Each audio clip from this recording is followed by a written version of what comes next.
جمعہ کے دن کی جو اہمیت ہے درود پاک پڑھنے کے حوالے سے، اس میں سے چند حدیثیں سنتے ہیں۔ حضرت ابو ہریرہ رضی اللہ عنہ سے مروی ہے، رسول اللہ صلی اللہ تعالی علیہ وسلم نے فرمایا جمعرات کے روز اللہ عز و جل اپنے فرشتے بھیجتا ہے جن کے پاس چاندی کے کاغذ اور سونے کے قلم ہوتے ہیں۔ وہ جمعرات کے دن اور جمعے کی رات مجھ پر کثرت سے درود پڑھنے والوں کے نام لکھتے ہیں، یعنی اسپیشل ارینجمنٹ ہوتا ہے، ایک اہم طریقے سے تیاری ہوتی ہے۔ جمعرات کی رات فرشتوں کے پاس چاندی کے کاغذ ہوتے ہیں، سونے کے قلم ہوتے ہیں، اور وہ جمعرات کی رات اور جمعہ کے دن درود پڑھنے والے جو ہوتے ہیں ان کے نام اس میں لکھتے ہیں۔ سبحان اللہ، سبحان اللہ۔ نبی پاک علیہ السلام کا ایک اور فرمان سنیے، اللہ عز و جل کے کچھ فرشتے ہیں جو خاص نور سے پیدا کیے گئے ہیں، وہ صرف جمعے کی رات اور جمعے کے دن زمین پر اترتے ہیں، یعنی وہ صرف جمعرات اور جمعے کے دن زمین پر آتے ہیں۔ ان کے ہاتھوں میں سونے کے قلم، چاندی کی دواتیں اور نور کے کاغذ ہوتے ہیں، صرف نبی پاک علیہ السلام پر جو درود پڑھا جاتا ہے اس کو لکھتے ہیں۔ اللہ اللہ، پھر جمعرات کی رات فضول باتوں میں گزارنا، جمعہ کا دن کھیت کود میں گزارنا، یہ خاص وقت ہے درود پڑھنے کا، یہ خاص وقت ہے نبی پاک کی بارگاہ میں گویا حاضری دینے کا۔ ایک اور حدیث سنیے، مولا علی کرم اللہ تعالی وجہہ الکریم اس حدیث کے راوی ہیں، آپ نے ارشاد فرمایا جس نے جمعہ کے دن 100 مرتبہ نبی کریم صلی اللہ علیہ وسلم پر درود پڑھا اور وہ اپنے ساتھ قیامت کے دن آئے گا تو ایک ایسا نور لے کر آئے گا، اسے اگر تمام مخلوق پر تقسیم کر دیا جائے تو کافی ہوگا۔ 100 مرتبہ جمعہ کے دن درود پڑھنے والے کو قیامت کے دن ایک ایسا نور دیا جائے گا کہ وہ ساری مخلوق پر تقسیم کر دے پھر بھی کافی ہوگا۔ ذرا غور کیجیے مدنی چلچلا، جمعہ کا دن درود پڑھنا گویا ہمارے لیے عید کا دن ہے، رحمتوں کے نزول کا دن ہے، خوب برکتیں لوٹنے کا دن ہے۔ اللہ کرے کہ ہم اس دن کی اہمیت کو سمجھنے میں کامیاب ہو جائیں اور خوب درود پاک پڑھنے والے بن جائیں۔ اب دل کو تھام لیجیے، اپنے حواس قابو میں رکھیں۔ اب میں آپ کو وہ حدیث سنانے جا رہا ہوں جس میں خود نبی پاک علیہ السلام نے اپنے امتیوں کو اپنے ہی دیدار کی تعلیم عطا فرمائی ہے کہ اگر میری زیارت کرنا چاہتے ہو تو یہ وظیفہ کرنا ہے۔ اب غور سے سنیے، حضرت ابن عباس رضی اللہ عنہ سے مروی ہے، رسول اللہ صلی اللہ علیہ وسلم نے فرمایا جو مومن جمعے کی رات 2 رکعت اس طرح پڑھے کہ ہر رکعت میں 25 مرتبہ قل هو اللہ احد کی پوری سورہ فاتحہ کے بعد پڑھے، یعنی 2 رکعتیں پڑھنی ہیں، پہلی رکعت میں سورہ فاتحہ اور 25 بار قل هو اللہ شریف، دوسری رکعت میں بھی سورہ فاتحہ اور 25 بار قل هو اللہ شریف۔ پھر میرے آقا فرماتے پھر 1000 مرتبہ یہ درود پڑھے۔ اب یہ درود اسکرین پر بھی آپ دیکھیں گے، اللہم صل علی محمد النبی الامی، تو آنے والے جمعے سے پہلے خواب میں میری زیارت کرے گا اور جو میری زیارت کرے گا اللہ عز و جل اس کے گناہ معاف فرمائے گا۔ اللہ باوضو ہو کر تیاری کر کے ایک جس کو کہتے ہیں نا کہ فوکس کے ساتھ جمعرات کی رات کی وظیفہ ضرور کیجیے، انشاءاللہ اللہ نے چاہا ضرور کرم ہوگا۔ میرے آقا بڑے کریم ہیں اور جب انہوں نے خود ہی یہ تعلیم دی ہے مجھے بہت امید ہے کہ نہ جانے اس کی قسمت سے ستارہ چمک اٹھے اور ہمارے بہت سارے ناظرین کو نبی پاک کی زیارت نصیب ہو جائے۔ سیدی مفتی عالم ہند مصطفی رضا خان صاحب وہی لکھتے ہیں نا، کچھ ایسا کر دے میرے کردگار آنکھوں میں ہمیشہ نقش رہے روئے یار آنکھوں میں، انہیں نہ دیکھا تو کس کام کی ہیں یہ آنکھیں کہ دیکھنے کی ہے ساری بہار آنکھوں۔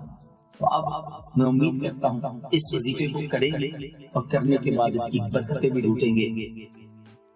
پیارے آقا مدینے والے مصطفیٰ صلی اللہ علیہ وسلم کا فرمان عالی شان ہے کہ اللہ پاک کی خاطر آپس میں محبت رکھنے والے جب آپس میں ملیں ہاتھ ملائیں اور نبی پاک صلی اللہ علیہ وآلہ وسلم پر درود بھیجیں تو ان کے جدا ہونے سے پہلے دونوں کے اگلے پچھلے گناہ بخش دیے جاتے ہیں۔ اللہ اکبر، ذرا سوچئے کہ یہ کتنی بڑی بات ہے کہ صرف ملاقات کرنی ہے، سلام کرنا ہے، مصافحہ کرنا ہے، درود پاک پڑھنا ہے، اب دونوں کے جدا ہونے سے پہلے دونوں کے اگلے پچھلے گناہ بخش دیے جاتے ہیں۔ اس سے ایک اور بات بھی سیکھنے کو ملتی ہے کہ شریعت کیا چاہتی ہے کہ مسلمان ایک دوسرے سے محبت سے رہیں، محبت سے ملیں، پیار سے رہیں. کیونکہ جب آپ کسی کو سلام کرتے ہیں، کسی سے مصافحہ کرتے ہیں، گرم جوشی سے ملتے ہیں تو دل میں پیار پیدا ہوتا ہے. مطلوب کیا ہے شریعت کو؟ کہ مسلمان مل کر رہیں. دیکھیں نا، مسکرانا صدقہ ہے. مسکرا کر ہم نے سجدہ تو نہیں کیا، تلاوت تو نہیں کی، اللہ کا نام بھی نہیں لیا، پھر کیوں ثواب مل رہا ہے؟ کیونکہ ہم مسکرائیں گے تو ماحول اچھا ہوگا، ہم مسکرائیں گے تو دلوں میں خوشیاں بٹیں گی. ایثار کرنے پر جنت کی بشارت ہے. مجھے کسی چیز کی ضرورت ہے، میں اپنے کسی بھائی کو دے دوں، جنت کی بشارت. اس میں کوئی بظاہر دیکھا جائے تو عبادت تو نہیں ہے، نہ تلاوت ہے، نہ ذکر ہے، نہ درود ہے، نہ سجدہ ہے، نہ روزہ ہے. بندہ بندے کے ساتھ اچھا برتاؤ کر رہا ہے، اللہ جنت دے رہا ہے. اس سے کیا مطلب ہے؟ یہ سیکھو، یہ بات سمجھنے والی ہے کہ شریعت کو مطلوب یہ ہے کہ مسلمان جدھر بھی رہیں محبت سے رہیں، پیار سے رہیں، ایک دوسرے کا خیال کر کے رہیں. دنیا میں اگر محبت کا، پیس کا، امن کا درس اگر کوئی مذہب دیتا ہے تو وہ ہمارا اسلام دیتا ہے. ہم چونکہ اسلام کی تعلیمات سے دور ہیں، ہم نے پڑھا ہی نہیں ہے، تو لوگ ہمارے اسلام کے بارے میں باتیں کر رہے ہوتے ہیں اور ہم جناب سن رہے ہوتے ہیں کہ یار اسلام وائلنس کرتا ہے، اسلام کی وجہ سے، معاذ اللہ، اسلام کی وجہ سے پرابلم ہے. یہ بھول ہے ان لوگوں کی، وہ اسلام سے دور ہے. اگر مسلمان اسلام کے طریقے پر عمل نہیں کر رہا تو اس کی وجہ سے ریلیجن کو برا بھلا نہ کہا جائے. ہمارا اسلام تو ڈے ون سے الحمدللہ اگر پڑھیں تو امن کا، پیار کا، محبت کا، ایثار کا، قربانی کا درس دیتا ہے، دوسروں کے بھلے کا درس دیتا ہے. اور آپ یہ دیکھیں کتنی پیاری حدیث ہے کہ دو مسلمان ملیں، سلام کریں، ہاتھ ملائیں، درود پاک پڑھیں، دونوں کے گناہ معاف ہو جاتے ہیں. اللہ کرے کہ ہم سلام کو عام کریں. یہ سلام کو عام کرنا خود ایک ایسا عمل ہے کہ جس سے تکبر دل سے دور ہوتا ہے، محبت بڑھتی ہے، پیار بڑھتا ہے. لیکن آج بھی بڑا معاملہ عجیب ہے، لوگ سلام نہیں کرتے، بس عجیب عجیب اسٹائل ہے لوگوں کی ملاقات کے. اور سناؤ کیا حال ہے، hello, good morning, good evening. اتنا پیارا ملاقات کا طریقہ ہمیں شریعت نے دیا ہے مگر اس کو فالو نہیں کرتے. حالانکہ یہ نیکیاں کمانے کا سمجھ لیں آسان طریقہ. السلام علیکم ورحمۃ اللہ وبرکاتہ اگر کوئی کہتا ہے تو سبحان اللہ، اس کو ایک روایت کے مطابق 30 نیکیاں مل جاتی ہیں. ایک روایت کے مطابق دو مسلمان آپس میں ملتے ہیں، ان پر 100 رحمتیں نازل ہوتی ہیں. جو سلام میں پہل کرتا ہے اس کو 90 مل جاتی ہیں. یعنی فری میں نیکیاں کما رہے ہیں، لیکن پھر بھی شاید روز 100 بندوں سے ملتے ہیں مگر سلام نہیں کرتے. چلیں آج سے نیت کر لیں انشاءاللہ کہ سلام بھی کریں گے اور سلام میں پہل بھی کریں گے. پہلے میں سلام کروں، وہ سلام کرے اس سے پہلے میں کر لوں، اس کا ثواب زیادہ ہے. اس سے دل صاف ہوتا ہے، تکبر دور ہوتا ہے. کچھ لوگوں کا اسٹائل ہے، کہتے ہیں یار میں کیوں پہلے سلام کروں، میں سیٹ، یہ نوکر، میں بڑا، یہ چھوٹا، میں افسر، یہ ماتحت. شیطان دماغ میں کہیں کھیل رہا ہوتا ہے کہ نہیں یار تم کیوں سلام میں پہل کو، یہ آئے، یہ آ کر سلام کرے، آپ پہل نہ کریں. یہ وہ شیطان کا وار ہے جو انڈیلیبریٹلی بھی بغیر غیر محسوس انداز میں وہ دماغ میں ڈال دیتا ہے اور انسان تکبر میں مبتلا ہو جاتا ہے. تکبر کو توڑنا ہے نا تو سلام میں پہل کرنا شروع کر دو. میری اور آپ کی اوقات کیا ہے؟ جس کے سبب کائنات بنی ہے، جو وجہ تخلیق کائنات ہیں. رسول اللہ صلی اللہ تعالی علیہ وسلم کی عادت مبارکہ تھی کہ جب کوئی دربار مصطفیٰ میں آتا میرے آقا سلام میں پہل فرماتا. ساری دنیا غلام ہی ہے نا نبی پاک کی، صحابہ سارے غلام، سارے امتی آتا تھا، آقا سلام کرتے تھے. سوچو.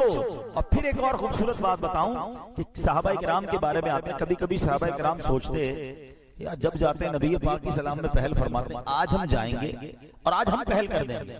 پلان کر کے جاتے تھے، کہتے ہیں ہم پلان کر کے جاتے تھے مگر اس سے پہلے کہ ہم سلام کرتے نبی پاک کی سلام ارشاد فرماتے تھے. اور ایمان افروز بات سننی ہے اور ایمان تازہ کر دوں آپ. مزہ آ جائے تو شکرانے میں 3 دن مدنی قافلے کی نیت کر لیں. ایسی بات کرنے جا رہا ہوں کہ انشاءاللہ کہتے ہیں نا مزہ نہ آئے تو پیسے واپس آئے. علماء کہتے ہیں آج بھی جب کوئی امتی مدینے جاتا ہے نا، روضہ رسول پر جاتا ہے، سنہری جالیوں پر جاتا ہے، اس سے پہلے کہ وہ سلام عرض کرے سرور کائنات اپنی عادت کے مطابق آج بھی سلام پہلے ارشاد فرماتے ہیں. آئے یہ ہے مدینہ. کیوں نہ ترسے ہم مدینے جانے، کیوں نہ جائیں روضہ رسول پر جہاں سرکار خود سلامتی کی دعا دے دے، امتی کی تو وارے نیارے ہو جائیں گے. مگر یہاں ہمارے لیے بڑی جس کو کہتے ہیں نا چوٹ ہے کہ وہ کونین کے والی ہو کر سارے غلاموں کو سلام میں پہل کریں اور ہم امتی ہو کر گناہگار ہو کر سلام میں سستی کریں گے. آؤ نیت کر لو انشاءاللہ جس کو جانتے ہیں جس کو نہیں جانتے سب کو انشاءاللہ سلام کریں گے اور سلام میں پہل بھی کریں گے انشاءاللہ. اب ذرا سلام سیکھ بھی لو, یہ بھی بڑا پرابلم ہے, سلام کرنا بھی نہیں آتا. ہاں سلام کی تلفظ ہی ٹھیک نہیں ہے. السلام علیکم, السلام علیکم, یہ سلام نہیں ہے, بلکہ بعض اوقات تو اس کے میننگ ہی آؤٹ ہو جاتے ہیں. سلام کیا ہے؟ السلام علیکم ورحمۃ اللہ وبرکاتہ. مل کر پڑھ لو. جواب کیا ہے؟ وعلیکم السلام ورحمۃ اللہ وبرکاتہ. دوہرا. ماشاءاللہ. اچھا اب اس کے آگے اور کچھ نہیں ہے. اب کچھ لوگ یا تو سلام کرتے نہیں, اور کرتے تو اتنا لمبا کرتے ہیں, جنت المقام, دوزخ الحرام, پتہ نہیں کیا کیا آگے ملا رہے ہوتے ہیں. جتنا کرنا ہے اتنا ہی کر لو. تو شریعت نے حکم دیا ہے, اور بہت ساری چیزیں پڑھنے والی. درود شریف پڑھو نا, ملاقات کر کے درود شریف پڑھیں, تو جتنا ہمیں بتایا گیا ہے اس کے بعد ایڈیشن کرنا. تو انشاءاللہ میں بھی نیت کروں, آپ بھی نیت کریں, سلام کو بھی عام کریں گے اور کثرت سے درود پاک بھی پڑھیں گے انشاءاللہ. کہ سرکار علیہ الصلوۃ والسلام کی امت جو ہے وہ سب سے آخر میں دنیا میں آئی. حالانکہ سب سے اول, سب سے افضل, سب سے اعلیٰ نبی پاک علیہ الصلوۃ والسلام ہے. آئے سب سے آخر میں اور امت بھی سب سے آخر میں آئی. اس کی ریزن کیا ہے؟ علماء نے بڑی حکمتیں بیان کی ہیں, مگر ایک بڑی خوبصورت حکمت ہے. دیکھیں پچھلی جتنی قومیں ہیں ان کی غلطیاں, ان کی مسٹیکس ہم تک پہنچ گئی. ہم گواہ ہیں کیونکہ قرآن میں موجود ہیں. حضرت نوح علیہ السلام کی قوم, حضرت ابراہیم علیہ السلام کی قوم, حضرت شعیب علیہ السلام کی قوم, حضرت لوط علیہ السلام کی قوم, ان قوموں نے کیا کیا سب قرآن میں موجود, ہمیں پتہ چل گیا. ہمارے بعد کوئی امت نہیں ہے. اللہ اکبر. علماء کہتے ہیں اس امت کے گناہوں کا پردہ رکھنا تھا, اس لیے محبوب کی امت کو سب سے آخر میں بھیجا گیا. ہمارے گناہوں پر کوئی اور شاہد نہ ہو, کوئی اور گواہ نہ ہو, یہ محبوب کی امت پر ایک خاص احسان ہے. اور سبحان اللہ کیا خوبصورت بات کہ آج جو عیب کسی پر نہیں کھلنے دیتے ہیں. نبی پاک کی شان دیکھو کہ ایسی رحمت ہوئی ہے کہ عیب کسی پر نہ کھلیں. آج جو عیب کسی پر نہیں کھلنے دیتے, کب وہ چاہیں گے میری حشر میں رسوائی ہو. انشاءاللہ وہاں بھی عیبوں پر وہ پردہ ڈالیں گے. لیکن میرے پیارے اسلامی بھائیوں, پچھلی قوموں کے واقعات there is a big subject, ہمیں پڑھنا ہے, سمجھنا ہے, اور اپنی ذات میں ان غلطیوں سے بھی تو بچنا ہے. پچھلے لوگوں کی مسٹیکس جان کر, اس پنشمنٹ کو جان کر مجھے اور آپ کو بچنا ہے. ایک ایسی قوم کا واقعہ, اور ایسا واقعہ, پنشمنٹ ایسی دی گئی کہ کائنات میں کسی کو ایسی پنشمنٹ نہیں ملی. کئی قوموں پر الگ الگ عذاب آئے, آندھی آئی, آگ کا عذاب آیا, جناب ان کے درمیان جو ہے وہ پانی خون بن گیا, اور بڑے عذاب آئے, طوفان کا عذاب آیا. مگر یہ ایسی قوم تھی کہ جن کے چہرے ہی بدل دیے گئے, ان کو بندر بنا دیا گیا. انسان, جی ہاں انسان منکی بن گیا. اور یہ ایک دو چار لوگ نہیں, ہزاروں کی تعداد میں یہ لوگ بندر بنا دیے گئے. What is the reason behind this? اس کے پیچھے وجہ کیا تھی؟ یہ ایک ایسی سٹوری ہے جو قرآنک سٹوری ہے. بچے بیٹھے ہیں, ینگسٹر بیٹھے ہیں, ہم اپنے بچوں کو نہ جانے کتنے واقعات اور سٹوریز بتا رہے ہوتے ہیں. ارے قرآن کے واقعات پڑھیں نا, جس میں سبق بھی ہے, ثواب بھی ہے. اب سنیے, بنی اسرائیل کے لوگ سمندر کے کنارے ایلا نامی گاؤں میں رہتے تھے. یہ سب فشر مین تھے, مچھیارے تھے, مچھلیاں پکڑتے تھے, ان کا روزگار یہی تھا, اور بڑا اچھا کام چل رہا تھا, مچھلیاں پکڑ رہے تھے. اب ان کے لیے ایک آزمائش ہوئی, ان کو ایک ایگزامینیشن میں ڈالا گیا, اللہ کی طرف سے کوئی امتحان آیا. دیکھیں شریعت کی باؤنڈری جو ہے نا, وہ ہمارے لیے ہمیں فالو کرنا ضروری ہے. ان کے لیے باؤنڈری کیا بنا دی گئی کہ یہ لوگ سیٹرڈے والے دن جو ہے نا مچھلیاں نہیں پکڑ سکتے. پورا ہفتہ حکم ہوا مچھلیاں پکڑو, سیٹرڈے کو آپ نے ہفتے والے دن مچھلیاں نہیں پکڑی. اچھا, اور امتحان کیا تھا کہ سیٹرڈے کو مچھلیاں زیادہ آتی تھی, ہفتے والے دن مچھلیاں جو ہیں وہ زیادہ نظر آتی تھی. اور اتنی مچھلیاں, اور ہمیں منع کر دیا گیا. اب یہ امتحان ہے. آج بھی بہت سارے ایسے امتحان ہیں ہمارے ساتھ کہ جو بندہ کہتا ہے یار یہ نہیں کرنے کی اجازت, اس میں تو بڑا مزہ ہے, سود لینے میں تو بڑا فائدہ ہے, بھائی بڑے پیسے, کچھ کمانا بھی نہیں, ویسے ہی گھر بیٹھے پیسے آ رہے ہوتے ہیں. یہ والا بھی فلاں جوا کھیل لوں, اتنے پیسے لگاؤں گا, اتنے ملٹی پلائی ہو جائیں گے. طرح طرح کے کوئنز آ گئے ہیں, پتہ نہیں کیا کیا انٹرنیٹ پر چیزیں سنا آ گئی ہیں. جناب رات کو پیسے لگاتے ہیں, صبح ڈبل ہو جاتے ہیں. شریعت نے منع کیا ہے. ہاں یہی امتحان ہے, تمہیں روکا گیا ہے تمہارا کام رک جانا ہے. زیادہ پیسے دیکھ کر, زیادہ مزہ دیکھ کر, زیادہ انجوائمنٹ دیکھ کر اسلام کی باؤنڈری کو نہیں توڑنا. اب کیا ہوا اس قوم نے, شیطان بھی تو اپنا کام کرتا ہے نا. آج بھی بہت سارے کام شیطان کروا رہا ہے. اس زمانے میں شیطان نے کیا کہا, ٹھیک ہے ہفتے کو بنایا نا, ایسا کرو مچھلیاں مت پکڑو, چھوٹے چھوٹے حوض بنا لو, سوئمنگ پول جس کو کہہ لیں, پونڈز کہہ لیں, چھوٹے چھوٹے حوض بنا لو, سمندر سے نالی نکالو, سیٹرڈے والے دن مچھلیاں اس حوض میں آ جائیں, آگے سے پوٹ بند کر دینا, مچھلیاں حوض میں رہ جائیں گی, اتوار والے دن شکار کر لینا, تو تمہاری یہ ہفتے کا شکار بھی نہیں ہوگا, مچھلیاں بھی تمہارے پاس آ جائیں. کان ادھر سے نہیں, شیطان نے ادھر سے پکڑوا دیا. ان بے وقوفوں نے کہا یہ بات تو ٹھیک ہے. جیسے آج کل شیطان بہت سارے لوگوں کے ساتھ کھیل رہا ہے, کہتے ہیں انٹرسٹ نہیں ہے, مارک اپ ہے.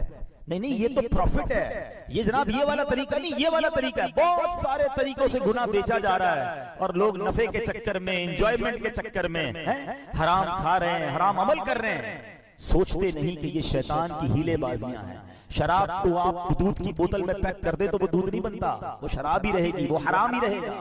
علماء سے پوچھیں تو صحیح کہ ضرورت یہ نئی آئٹم آئی ہے, نیا کاروبار آیا ہے, نفع بڑا ہے, لیکن جائز ہے کہ نہیں؟ آج کوئی پوچھنے کے لیے تیار نہیں. آج بندہ کہتا ہے یار راتوں رات امیر بننا ہے بس. یہ نہیں دیکھتے کہ یہ حرام کی روزی میرے گھر میں آ کر تباہی مچا جائے گی. اس قوم نے بھی یہی کیا, شیطان کا ہیلا مان لیا. ٹھیک ہے, انہوں نے حوض بنایا, اور سیٹرڈے والے دن اس حوض کے اندر پانی آتا, مچھلیاں بھی آتی, حوض کو بند کرتے, اگلے دن پکڑ لیتے. اللہ اکبر. انہیں سمجھایا گیا کہ نہ کرو ایسا, یہ اللہ کی نافرمانی ہے. اللہ کے نبی نے سمجھایا, نہ مانے. اب کیا ہوا, اس قوم میں بائفرکیشن ہو گئی, گروہ بن گئے.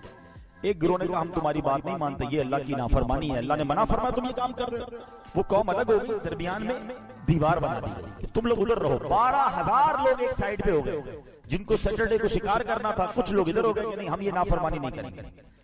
تھوڑے دن ہوئے تو ایک دن ایسا آیا کہ برابر دیوار کے برابر سے کوئی آواز نہیں آ رہی تھی. جب کسی نے چڑھ کر دیکھا تو حیران ہو گیا کہ وہ 12,000 کے 12,000 لوگ بندر بنا دیے گئے تھے. ان کے چہرے مسخ ہو گئے تھے. اور یہ بات قرآن میں موجود ہے. اللہ کریم پارہ نمبر 1 سورہ بقرہ آیت نمبر 65 میں ارشاد فرماتا ہے, رب کریم نے فرمایا وَلَقَدْ عَلِمْتُمُ الَّذِينَ اعْتَدَوْا مِنْكُمْ فِي السَّبْتِ فَقُلْنَا لَهُمْ كُونُوا قِرَدَةً خَاسِئِينَ. اللہ نے فرمایا اور بے شک ضرور تمہیں معلوم ہے تم میں کہ وہ جنہوں نے ہفتے میں سرکشی کی, سیٹرڈے والے دن نافرمانی کی, تو ہم نے ان سے فرمایا کہ ہو جاؤ بندر, دھتکارے ہوئے, کونوا قردۃ خاسئین, دھتکارے ہوئے بندر ہو جاؤ. رب کی طرف سے حکم ہوا اور ان کے چہرے ختم, چینج ہو گئے. اچھا اب کیا ہوا, اب یہ 12,000 لوگ جب بندر بنے تو ایکچولی یہ رشتہ دار تھے نا, کوئی چاچا تھا, کوئی ماموں تھا, کوئی کزن تھا, کوئی ادھر تھا, کوئی ادھر تھا. اب یہ لوگ پریشان ہو گئے کہ میرا فیملی ممبر کون ہے, دروازہ کھول دیا گیا. یہ سارے بندر, کوئی کسی کے کپڑے جا کر سونگتا تھا, کوئی کسی کے پاس جا کر روتا تھا, کیونکہ بندر کو پتا تھا یہ میرا کزن ہے, کزن کو نہیں پتا چلتا تھا یہ کون ہے. یہ حال رہا ان کا. روایتوں میں آتا ہے 3 دن یہ لوگ زندہ رہے, اور اس کے بعد سارے کے سارے مارے گئے, سب دنیا سے چلے گئے. اور یہ واقعہ ہسٹری میں باقی رہ گیا کہ یہ قوم بندر بنا دی گئی بیکاز آف ڈس اوبیڈینسی آف اللہ سبحانہ و تعالی. نافرمانی کی انہوں نے رب تعالیٰ کی. اس زمانے کے نبی نے انہیں سمجھایا تھا مت کرو ایسا, مگر وہ نہیں مانے. اے میرے پیارے اسلامی بھائی, یہ ہے اللہ کی نافرمانی کا انجام. آج لوگ کہتے ہیں یار کچھ نہیں ہوتا بھائی, معاذ اللہ شیطان 2 طریقے سے کھیلتا ہے. ایک تو اللہ کی رحمت یاد دلاتا ہے, اللہ معاف کرنے والا, یا بندہ کہتا نہیں یار سبھی کرتے تو میں کر لوں گا تو کیا ہو جائے گا. یاد رکھو جہاں اللہ رحمان اور رحیم ہے نا, وہ قہار بھی ہے, وہ جبار بھی ہے. اسی نے تو پچھلی قوموں کو عذاب دیے ہیں نا. ہم سارے اگر عذابات کو قرآن میں پڑھتے تو کس کی طرف سے آئے تھے, وہ اللہ کی طرف سے آئے نا. تو ہم جو یہ سمجھ بیٹھے ہیں کہ جناب میں جو بھی کر لوں رب معاف کرنے, یقیناً وہ معاف کرنے والا ہے, مگر نافرمانی پر پکڑ فرمانے والا بھی ہے. اور خاص طور پر جس کو کہتے ہیں نا توبہ کی امید پر, یا جس کو کہتے ہیں جری ہو کر گناہ کرنا, کچھ نہیں ہوتا, یہ تو مزید اللہ کے غضب کو دعوت دینے والی بات ہے. اللہ اکبر. اللہ کریم قرآن مجید فرقان حمید میں مزید ارشاد فرماتا ہے. اللہ فرماتا ہے تو ہم نے اس بستی کا یہ واقعہ اس کے آگے اور پیچھے والوں کے لیے عبرت کر دیا, اور پرہیزگاروں کے لیے نصیحت. یہ قرآن میں واقعات آئے اسی لیے کہ یہ عبرت کے لیے, نصیحت کے لیے, میسج کے لیے. اب ہمارا ایک اور پرابلم ہے، قرآن ہی نہیں پڑھتے۔ نصیحت تو جب ملے گی نا، جب واقعات پڑھیں گے، جب قرآن پڑھیں گے، اس کو انڈرسٹینڈ کریں گے، جب سبق لیں گے۔ اچھا پڑھتے نہیں ہیں تو بھی دور ہو گئے، اچھا پڑھے ہوئے بھی ہیں تو بھی ہم اس پر نصیحت نہیں کرتے۔ حالانکہ یہ نافرمانی کتنی بڑی لعنت ہے۔ سنیے گا، حضرت امام حسن بصری رحمۃ اللہ تعالی علیہ فرماتے ہیں، اے ابن آدم تیری ہلاکت ہو، کیا تو اللہ پاک سے مقابلہ کرنا چاہتا ہے؟ ہاں ہاں، جس نے اللہ پاک کی نافرمانی کی گویا اس نے اللہ پاک سے جنگ کی، اللہ سے مقابلہ۔ Anybody have power to fight with Allah subhanahu wa ta'ala؟ کسی کے پاس یہ چانس نہیں ہے۔ بندہ دیکھیں، ایک تو وہ ہے کہ گناہ ہو گیا اور بندہ توبہ کر لے، شرمندہ ہو، اور ایک یہ ہے کہ ڈیلیبریٹلی پلاننگ کے ساتھ بالکل بے فکر ہو کر گناہ کرنا۔ ایسے بھی لوگ پائے جاتے ہیں کہ گناہ کرنے کے بعد شرمندگی بھی نہیں ہے، اگلے گناہ کی پلاننگ ہے اور سمجھتے کچھ نہیں ہوگا۔ نہیں میرے پیارے اسلامی بھائیوں، یہ اللہ کی نافرمانی جو ہے یہ سخت ناپسندیدہ عمل ہے، مگر آج ہمارے بہت سارے لوگ اس پر توجہ نہیں دیتے، وہ سمجھتے نہیں ہیں کہ یہ گناہ ہمیں کدھر لے کے جا رہے ہیں۔ آج بیان کا موضوع میرا یہی ہے کہ رب کی نافرمانی کس قدر بربادی کا سبب ہے۔ اللہ نے فرمایا لعنت کیے گئے وہ جنہوں نے کفر کیا بنی اسرائیل میں داؤد اور عیسیٰ بن مریم کی زبان پر، یہ بدلہ ان کی نافرمانی اور سرکشی کا۔ تو پتا چلا کہ اللہ پاک کی نافرمانی لعنت برسنے کا سبب ہے۔ ذرا غور سے سنیے گا، قوم عاد، آج لوگ کہتے ہیں یار ہمارا بڑا نام ہے، بڑی طاقت ہے، بڑا خاندان ہے، بڑی سورس ہے۔ میں آپ کو ذرا پچھلی قوموں کی سمری پیش کرتا ہوں، قرآن سے پیش کرتا ہوں۔ قوم عاد یہ کون سی قوم تھی؟ اتنے لمبے لمبے قد تھے، اوہو بڑے طاقتور، اللہ پاک نے مال و دولت سے بھی بڑا نوازا تھا۔ حضرت ہود علیہ السلام نے ان کو اللہ کی طرف بلایا، نہیں مانے، گناہوں پر باقی رہے، ضدی تھے۔ اب کیسا قہر آیا کہ آندھی کا عذاب بھیجا گیا، اتنی خشک اور سخت آندھی تھی کہ زمین سے اکھیڑ دیا گیا، سر کے بل گر جاتے، ٹکڑے ٹکڑے ہو گئے۔ قوم سمود آئی، یہ فن تعمیر کی ماہر تھی، ان کو بھی بڑی نعمتوں سے اللہ نے نوازا، بڑا مال و دولت تھا۔ حضرت صالح علیہ السلام نے سمجھایا، اونٹنی بھی پہاڑ سے نکال کے دکھا دی، ایمان نہیں لایا۔ پھر کیا ہوا؟ شدید زلزلہ آیا، یہ قوم بھی دنیا سے غائب ہو گئی، تباہ و برباد ہو گئی۔ نمرود کیسا روب تھا، کیسا دبدبا تھا، تخت و تاج اللہ نے عطا کیا ہے، اتنا بڑا اس کو سلطنت ملی، مگر خدائی کا دعویٰ کرنے لگ گیا، نافرمان ہو گیا۔ اس کا حال کیا ہوا کہ مچھر کے ذریعے اسے ہلاک و برباد کر دیا گیا۔ فرعون، اس کی طاقت کا اندازہ خدا کہتا تھا اپنے آپ، اتنے بڑے بڑے فوجی تھے، اتنا بڑا بڑا لشکر تھا۔ آج کون ہے جو فرعون کا نام لینے والا ہے؟ میں اور آپ کچھ بھی نہیں ہیں، ہماری کوئی اوقات نہیں ہے۔ بڑے بڑے کرنوں پر والے لوگ آئے ہیں جنہوں نے مقابلہ کیا اللہ سے، بڑے بے باک تھے، اپنے گناہ پر ڈٹے رہے اور سمجھتے تھے کوئی ہمارا کچھ نہیں بگاڑ سکتا۔ ان کی داستان بھی باقی نہیں ہے۔ تو ہمیں سوچنا ہے کہ اگر رب ہم میں سے کسی سے ناراض ہو گیا تو پھر دنیا کی کوئی طاقت بچا نہیں سکے گی، کوئی سورس، کوئی عہدہ، کوئی رابطہ، کوئی پیسہ، کوئی سپورٹ۔ یاد رکھنا، جس سے رب راضی اس سے سب راضی۔ رب ناراض ہو گیا نا، پھر ساری دنیا ملا لو اپنے ساتھ، ہاں پھر اللہ کی پکڑ بڑی شدید ہے، اس کا عذاب بڑا شدید ہے۔ یاد رکھیے میرے پیارے اسلامی بھائیوں، آج جو ہے نا یہ ہم سمجھتے ہیں کہ یہ پہلے کے لوگوں کے ساتھ تو عذاب آتا تھا، ہم پر نہیں آتا۔ یہ مہربانی ہے نبی پاک علیہ السلام کی کہ ہم پر اجتماعی عذاب نہیں آتا، مگر ایک چیز ہو رہی ہے ہمارے ساتھ، وہ کیا ہے؟ جاؤ میں آپ کو بتاتا ہوں۔ اللہ اکبر۔ یاد رکھیے گا، علماء فرماتے ہیں کہ پہلے کے لوگوں کے عذاب میں جسم بدل دیے جاتے تھے، ان کے چہرے بدل جاتے تھے۔ آج اس امت کا عذاب یہ ہے کہ ان کے دل بدل دیے جاتے ہیں۔ ہاں یہ یاد رکھیں، اور قرآن میں رب نے فرمایا وَنُقَلِّبُ أَفْئِدَتَهُمْ وَأَبْصَارَهُم، اللہ فرماتا ہے ہم پھیر دیتے ہیں ان کے دلوں اور آنکھوں کو۔ حکیم الامت مفتی احمد یار خان نعیمی رحمت اللہ تعالی علیہ یہ آیت ذکر کرنے کے بعد فرماتے ہیں کہ وہ دل بگڑنے کی 3 نشانیاں کیا ہیں، ہمیں کیسے پتہ چلے ہمارا دل بگڑ گیا؟ اب 3 نشانیاں سنو اور ڈر جاؤ۔ آپ فرماتے ہیں جس کا دل بدل جاتا ہے نا، اس کے اندر 3 چیزیں آ جاتی ہیں۔ نمبر 1، اس کو اطاعت میں لذت نہیں ملتی ہے، یعنی عبادت میں مزہ نہیں آتا۔ نماز پڑھے گا تو بور فیل کرے گا، قرآن پڑھے گا تو نیند آنے لگے گی، اجتماع میں آئے گا تو بھاگنے کا جی چاہے گا، ذرا محفل کی طرف کسی نیک کام کی طرف بلاؤ اس کو مزہ ہی نہیں آئے گا، اس کو لگے گا میں قید ہو گیا ہوں، میں پکڑا گیا ہوں، میں پھنس گیا ہوں۔ اگر میرا کوئی بھائی ایسا ہے پلیز ٹرائی ٹو ریئلائز کہ بیماری ہے اور بڑی خطرناک ہے کہ میں اچھا اب دل کس نے بنایا ذرا مجھے بتائیے. اللہ نے بنایا اور میرے دل کو اللہ کی یاد میں مزہ نہیں آ رہا, اس کا مطلب کیا ہوا؟ حالانکہ دلوں کا سکون رب نے خود قرآن میں فرمایا ہے, الا بذکر اللہ تطمئن القلوب, اللہ کے ذکر میں دلوں کا چین ہے. جب رب نے دل بنایا اور رب فرما رہا ہے دلوں کا چین میرے ذکر میں ہے, مجھے کیوں نہیں مزہ آ رہا؟ کہیں دل بدل تو نہیں, کہیں دل پلٹ تو نہیں؟ وہ عذاب ہے جس کے بارے میں لوگ نہیں سوچ رہے. آؤ دوسری بات کی طرف. وہ فرماتے 3 نشانیاں ہیں دل چیک کر لو اگر دل بگڑنے کی. مفتی احمد یار کا نعیمی فرما رہے ہیں, فرماتے ہیں دوسرا گناہ سے خوف نہ کرنا, گناہ کرے اور خوف بھی نہ آئے. ارے باپ رے باپ, ایسے لوگ ہیں جو گناہ کرتے ہیں جیسے مزے کر رہے ہیں, گناہ کی فکر ہی نہیں ہے, ماتھے پر بل نہیں آتا. بلکہ کہتے ہیں پہلے کے لوگ گناہ کر کے روتے تھے رات میں, یا اللہ گناہ ہو گیا. اب گناہ کر کے شیئر کرتے ہیں کہ رات میں نے یہ بدکاری کی, جوا کھیلا, حرام چیز دیکھی ہے, اب تم بھی دیکھو. دوستوں میں بیٹھ کر بتاتے ہیں. ایک میں نے روایت پڑھی تھی, اتنا دل ہلا دینے والا جملہ تھا کہ کتنا بدبخت ہے وہ شخص جس نے گناہ کیا, اللہ نے اس کے عیب پر پردہ ڈالا, کسی کو پتا نہیں چلا, مگر وہ خود اپنے دوستوں کو بتاتا ہے کہ میں نے یہ گناہ کیا. رب نے چھپایا اس کا گناہ, مگر اس نے خود آشکار کیا کہ نہیں میں تو یہ بھی حرام کام کرتا ہوں, میری تو فلاں جگہ دوستیاں ہیں, میں تو ادھر جا کے جوا کھیلتا ہوں, معاذ اللہ ادھر نشہ کرتا ہوں. سوچتا نہیں ہے کہ تم کیا کر رہے ہو. گناہ پر خوف نہ آنا, فرمایا یہ بھی دل بگڑنے کی نشانی ہے. اور تیسری نشانی کہا کسی کی موت سے عبرت نہ پکڑنا. ہائے ہائے, یہ تو واقعی ایسا معاملہ ہے کہ آئے دن جنازے ہو رہے ہیں, آئے دن ہم قبرستان جاتے ہیں.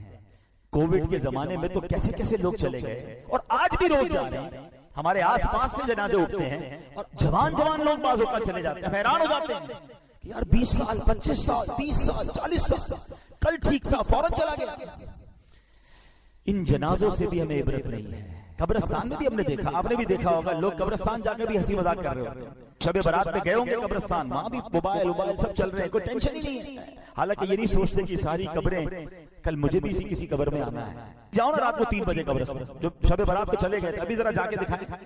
نہیں رات کو قبرستان جانے میں خوف آئے گا, اکیلے کیسے گریو یارڈ میں جاؤں گا. آج تمہیں زندہ ہو کر قبرستان جانے میں خوف آ رہا ہے, 4 دوست بھی ساتھ لے جاؤ. جب یہی دوست کاندھے پر اٹھا کر قبر میں ڈال آئیں گے تب خوف نہیں آئے گا. تب کی تیاری کب کرو گے؟ میں دوبارہ ریپیٹ کرتا ہوں یہ تینوں بات کہ 3 سبب جو دل بگڑنے کی نشانیاں ہیں کہ دل کسی کا الٹ دیا جائے. وہ کیا ہے؟ فرمایا اطاعت میں یعنی عبادت میں لذت نہ آنا. نمبر 2 گناہ سے خوف نہ کرنا. اور نمبر 3 کسی کی موت سے عبرت نہ پکڑنا. سوچ لو, اگر ایسا ہے نا میرے ساتھ تو اب ٹائم آ گیا سر جھکانے کا, ٹائم آ گیا معافی مانگنے کا. ورنہ کہیں بگڑے دل کے ساتھ دنیا سے چلا گیا نا پھر تو مارا جاؤں گا. اگر عبادت میں دل نہیں لگ رہا تو اللہ سے ہی مانگو, اللہم اعنی علی ذکرک و شکرک و حسن عبادتک. اللہ میری مدد کر. اللہ سے ہی مدد مانگ رہے ہیں کہ میں تیرا ذکر کروں, تیرا شکر کروں, تیری اچھی عبادت کروں. ہم اللہ سے مدد مانگے نا, یا اللہ میں تیری عبادت کرنا چاہتا ہوں, میرا دل نہیں لگ رہا ہے, مانگو نا اس سے. لیکن اگر یہ فیلنگز ہیں کہ دل نہیں لگ رہا تو اب توبہ کا وقت زیادہ آ گیا, معافی مانگو اللہ سے. میں کتنا بد نصیب ہوں کہ اللہ کے گھر میں آتا ہوں چین نہیں آتا, حالانکہ یہ ہے ہی چین کی جگہ, یہ ہے ہی سکون کی جگہ. تو اللہ سے مدد مانگو. شیطان کا ایک اور بات, یار تیرا دل تو لگتا نہیں نماز میں, مزہ تو آتا نہیں اچھی باتوں میں, تلاوت کرتا ہے تو نیند آنے لگتی ہے, چھوڑ دے پھر فائدہ کیا. ہاں یہ مت کرنا کہ شیطان تمہیں بہکائے, جو تھوڑا بہت کر رہے ہو اگر وہ بھی چھوڑ کر چلے گئے تو پھر تو گئے نا, پھر تو آؤ گے کیسے واپس. میں اس کا آپ کو سولوشن بتاتا ہوں. سولوشن یہ ہے کہ جس کو نماز میں دل نہیں لگ رہا, تلاوت میں دل نہیں لگ رہا, اچھے کاموں میں دل نہیں لگ رہا نا, وہ کیا کرے. اس کو میں دنیاوی ایگزامپل کے ذریعے سمجھاتا ہوں. مثال کے طور پہ کسی کو بخار ہو جائے تو کیا ہوتا ہے, منہ کڑوا ہو جاتا ہے. آپ نے دیکھا ہوگا جس کو بخار ہو اس کو کھانا اچھا نہیں لگتا, ایون گھر والے بھی اچھے نہیں لگتے, دوست بھی اچھے نہیں لگتے کیونکہ طبیعت خراب ہے. مگر جب آپ کو بخار ہوتا ہے, منہ کڑوا ہوتا ہے, آپ کھانا چھوڑ دیتے ہیں؟ نہیں. آپ کیا کہتے ہیں, یار ابھی طبیعت خراب ہے, 3-4 دن رہے گی, کھانا کھاؤ جیسا بھی لگ رہا ہے. تھوڑے دنوں کے بعد جب میری طبیعت ٹھیک ہو جائے گی تو کھانا بھی اچھا لگنے لگے گا. ہے، فیملی بھی اچھی لگنے لگے گی، ماحول بھی اچھا لگنے لگے گا. ایسا ہی ہے نا، کیونکہ ابھی یہ پتا ہے جب بھی بخار آئے گا، بیمار ہوں گے تو چند دنوں کے لیے سب چیزیں بری لگ رہی ہیں. بالکل ایسے ہی جب کوئی گناہوں کا بیمار ہو جاتا ہے نا تو اس کو نیکیوں میں مزہ نہیں آ رہا ہوتا، تلاوت میں مزہ نہیں آ رہا ہوتا. جب آپ کو ایسی فیلنگ آئے نا کہ یار مجھے نماز میں، روزے میں، تلاوت میں، ذکر میں، محفل میں، اجتماع میں، مسجد میں مزہ نہیں آ رہا، فوراً ریئلائز کر لو کہ یار بیمار ہو گیا. اب کیا کرنا ہے؟ عبادت نہیں چھوڑنی، توبہ بھی کرنی ہے، استغفار بھی کرنا ہے، معافی بھی مانگنی اور آتے رہنا ہے. ہوگا کیا کہ چند دنوں کے بعد جب یہ دل سے گناہوں کا ورق ہٹے گا نا تو سجدوں کی لذت آنا شروع ہو جائے گی، عبادت میں دل لگنا شروع ہو جائے گا، تلاوت کا نور ملنا شروع ہو جائے گا. کیونکہ وہ بیماری کے دن چلے جائیں گے. اب بیماری بھی رہوں اور دوائی بھی نہ لوں تو بیماری تو اور بڑھ جائے گی نا. کچھ لوگ اس لیے بھاگ جاتے ہیں، یار میں مسجد میں جاتا ہوں مزہ نہیں آتا، ارے اب تو اور مسجد میں جانا ہے. قرآن پڑھتا ہوں دل نہیں لگتا، ارے اب تو اور قرآن پڑھنا ہے. میں ذکر کرتا ہوں مجھے نیند آنے لگتی ہے، ارے اب اور ذکر کرنا ہے کیونکہ دل بیمار ہو گیا ہے، مجھے اس بیمار دل کو صاف کرنا ہے. اگر یہ بیماری بڑھ گئی تو کہیں ایمان ہاتھ سے نہ چلا جائے. یاد رکھیے علماء فرماتے ہیں کہ ایمان جانے کا ایک سبب یہ بھی لکھا کہ بندہ گناہ کرتا رہتا ہے، گناہ کرتا رہتا ہے یہاں تک کہ دل سخت ہو جاتا ہے اور آخری وقت بندے کا ایمان بھی چھین لیا جاتا ہے. دل سخت مت ہونے دینا، دل کالا مت ہونے دینا، دل بگڑنے مت دینا. اگر فیل ہو رہا ہے نا کہ یار there is something wrong، آج ہمیں پتا چلے کہ یار میری زبان میں اچانک لکنت آ رہی ہے، پیر صحیح چل نہیں رہا ہے، ہاتھ میں کپکپاہٹ آ رہی ہے، آنکھیں دیکھ نہیں رہی ہیں، کان صحیح سن نہیں رہا، تو ہم چھوڑتے نہیں ہیں اس کو. ارے کوئی بات نہیں، پیر نہیں چل رہا ہے، ایک تو چل رہا ہے نا، فوراً ڈاکٹر کے پاس، فوراً کلینک. یار اچانک کیا ہو گیا، مجھے دکھائی نہیں دے رہا، مجھے سنائی نہیں دے رہا، میرا پیر سیدھا نہیں ہو رہا. فوراً جسم میں جہاں گڑبڑ ہوئی ہم نے ڈاکٹر کو، لیبارٹری کو پکڑ لیا. ارے جب تمہارے ایمان کے معاملے میں، تمہاری عبادت کے معاملے میں گڑبڑ شروع ہو گئی ہے، تمہیں نماز میں دل نہیں لگ رہا، تمہارا تلاوت میں دل نہیں لگ رہا، تمہارا سجدوں میں دل نہیں لگ رہا، تم دعا کے لیے ہاتھ اٹھاتے ہو، آنسو نہیں بہ رہے، تمہیں یادیں مدینہ نہیں تڑ پا رہی، سمجھ لو میں بیمار ہو گیا ہوں. اب مسجد چھوڑ کر مت جانا، اب اللہ کی بارگاہ میں سر جھکا دینا کہ مولا بیمار بن گیا ہوں، مولا گناہوں نے ورق چڑھا دیا ہے، دل سیاہ ہونے لگ گیا ہے، اے اللہ دل بگڑنے لگ گیا ہے، کریم کریم مدد کر.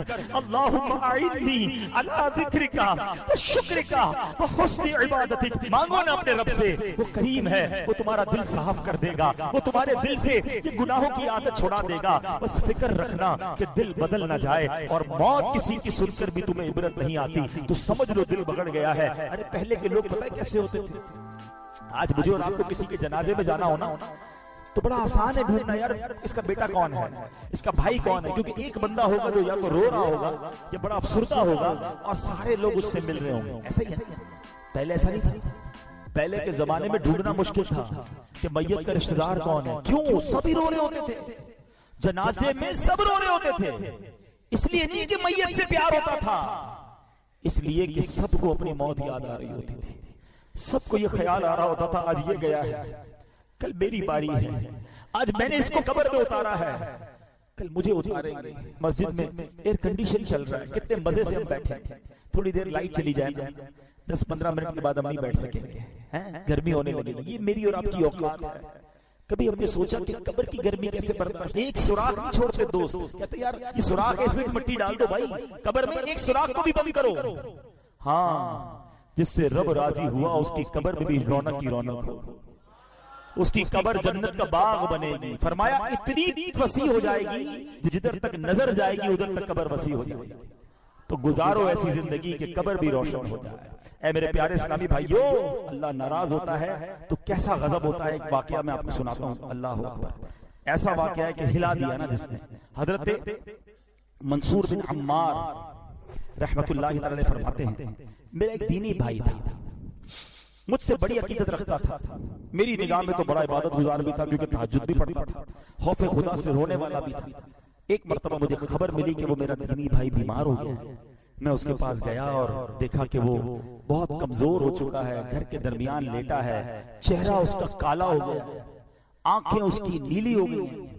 میں نے کہا بھائی لا الہ الا اللہ کی کثرت کرو.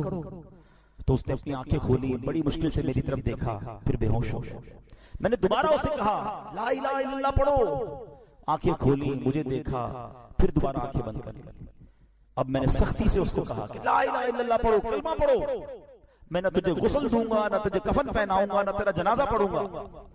کیونکہ وہ بہت کلوز تھا آپ سے. تو بندہ پتہ کیا کہتا ہے؟ کہتا حضور میرے اور کلمے کے درمیان رکاوٹ کھڑی کر دی گئی ہے. میں نے کہا لا حول ولا قوت الا باللہ، تیری نمازیں کدھر گئی؟ کہاں گئے روزے، وہ تہجد، وہ راتوں کی دعائیں کدھر گئی؟ وہ کہتا ہے اے منصور میں یہ سارے کام تو کرتا تھا مگر اللہ کی رضا کے لیے نہیں کرتا تھا، میں لوگوں کو دکھانے کے لیے کرتا تھا. مجھے تہجد گزار کہا جائے، مجھے عبادت گزار کہا جائے، مجھے نیکوکار کہا جائے، میں لوگوں کے لیے کرتا تھا. تنہائی میں جب ہوتا تھا نا اکیلے میں، تو دروازہ بند کرتا تھا تو خوب گناہ کرتا تھا، شراب پیتا تھا، بے حیائی کرتا تھا، بدکاریاں کرتا تھا. ایک بار جب میں نے بہت نافرمانی کی تو میں بہت بیمار ہو گیا، مجھے اپنے بچنے کی امید نہیں رہی. میں نے قرآن کھولا، اللہ سے معافی مانگی، اللہ معاف کر. بہت رویا، پڑھتے پڑھتے اللہ سے معافی مانگی. اللہ کریم نے مجھے شفا دے دی. میں پھر گناہ میں پڑ گیا، پھر شیطان کے پیچھے چل پڑا. تھوڑے عرصے بعد پھر بیمار ہوا، ڈاکٹروں نے کہا نہیں بچے گا. میں نے پھر قرآن اٹھایا، روتے روتے پھر اللہ سے دعا مانگی، اللہ قرآن کے صدقے بخش دے. اللہ نے پھر کرم کیا، مجھے شفا نصیب ہو گئی. اے منصور میں پھر باز نہیں آیا. جب شفا ملتی تھی تو گناہ کرتا تھا، بیمار ہوتا تھا تو توبہ کرتا تھا. تیسری بار میں پھر گناہوں میں پڑ گیا، بڑے گناہ کیے.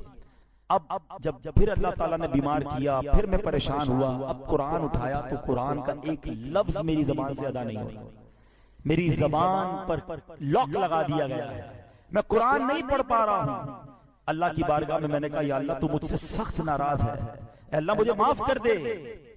کہتا ہے منصور مجھے غیب سے آواز آئی کہ جب تو بیمار ہوتا ہے تو توبہ کرتا ہے، جب تندرست ہو جاتا ہے تو گناہ کرنے لگ جاتا ہے، جب تکلیف میں مبتلا ہوتا ہے تو اللہ کو یاد کرتا ہے، روتا ہے، اور جب اللہ پاک تجھے نجات دیتا ہے تو پھر گناہوں میں پڑ جاتا ہے. کیا تجھے موت کا خوف نہ تھا؟ تو عقل رکھتا ہے، سمجھ رکھتا ہے، پھر بھی غفلت میں پڑا رہا. تو نے کتنی بار اللہ سے وعدہ کیا مگر ہر بار تو نے وعدے کو توڑ دیا. حضرت منصور کہتے ہیں وہ بتاتا جا رہا تھا، روتا جا رہا تھا. اور جب کہتے ہیں میں تو اس کے پاس سے اٹھ کر چل گیا کہ اس بندے کا اور کیا ہو سکتا ہے. میں جیسے ہی دروازے کے باہر نکلا اس بندے کا بغیر کلمہ پڑھے انتقال ہو گیا. سچ بتاؤ ہمارا حال کیا ہے؟ مشکل آئے. کئی لوگ مسجد میں دکھتے ہیں، ہاتھ میں تسبیح ہوتی ہے، سر پر ٹوپی ہوتی ہے، کو کیا ہوا یار بس قرضہ بہت بڑا ہو گیا ہے، نوکری چھوٹ گئی ہے، گھر والے بیمار ہیں، والد ہاسپٹل میں ہیں. اللہ یاد آ گیا ہے، مسجد یاد آ گئی ہے. جدھر وہ مسئلہ حل ہوا، جدھر وہ پرابلم ختم ہوئی، بندہ ہی بھاگ گیا مسجد سے دور. کیا اس لیے اللہ کی عبادت ہے؟ اللہ تمہیں اس لیے یاد آتا ہے کہ جب مشکل آئے تو رب یاد آیا، اور اللہ نے آسانی دی تو اسی کی ناراضگی والے کا مت کرو. میرے پیارے اسلامی بھائیو، خوشی میں بھی رب کے ساتھ رب کی رحمت کو پکارتے رہو، عبادت کرتے رہو. اور اگر کوئی تکلیف اور کوئی آزمائش آ جائے پھر بھی ہم اللہ کا در چھوڑ کے در جائیں گے. اس کریم کے سوا ہمارا کون ہے؟ وہ ناراض ہو گیا تو مارے جائیں گے. آؤ میرے پیارے اسلامی بھائی، سچی توبہ کر اللہ کی بارگاہ میں سر جھکا دو. وہ بڑا کریم ہے، وہ پچھلے گناہوں کو معاف فرما دے گا اگر بندہ سچے دل سے توبہ کر اور آئندہ گناہ نہ کرنے کا پکا ارادہ کر لے. میں اللہ سے میں بھی دعا کرتا ہوں اور آپ بھی دعا کریں کہ رب کریم ہمیں سچی توبہ نصیب فرما. امام حسن بصری فرماتے دیکھو نیکی کیا چیز ہے. آپ فرماتے جب بندہ نیکی کرتا ہے نا تو یہ نیکی اس کے دل میں نور اور بدن کی طاقت بن جاتی ہے. آپ کچھ واقعی نیک لوگوں کو دیکھیں گے نا، ان میں بڑی انرجی ہوگی، بڑی عمر کے بھی ہو جائیں گے مگر آپ کو حشاش بشاش ہر وقت آپ کو ایکٹیو نظر آئیں گے، کیونکہ ان کے اندر ایک روحانی طاقت آ گئی ہوتی ہے. آج کے دور میں دیکھنا ہے تو 73 ایئرز کی ایج ہے، میرے پیر و مرشد کو دیکھ جوان تھک جاتے ہیں وہ نیکی کر رہے ہو. یہ کیا ہے؟ وہ کہتے ہیں موسیقی روح کی غذا ہے. نہیں، ذکر اللہ روح کی غذا ہے. تم اللہ کی عبادت کرو، اللہ تمہارے دل بدن کو توانا کر دے گا. امام حسن بصری فرماتے ہیں کہ جو نیکی کرتا ہے تو یہ نیکی اس کے دل میں نور اور بدن کی طاقت بن جاتی ہے، اور جب بندہ گناہ کرتا ہے تو یہ گناہ اس کے دل میں اندھیرا کرتا ہے اور بدن کو کمزور کر دیتا ہے.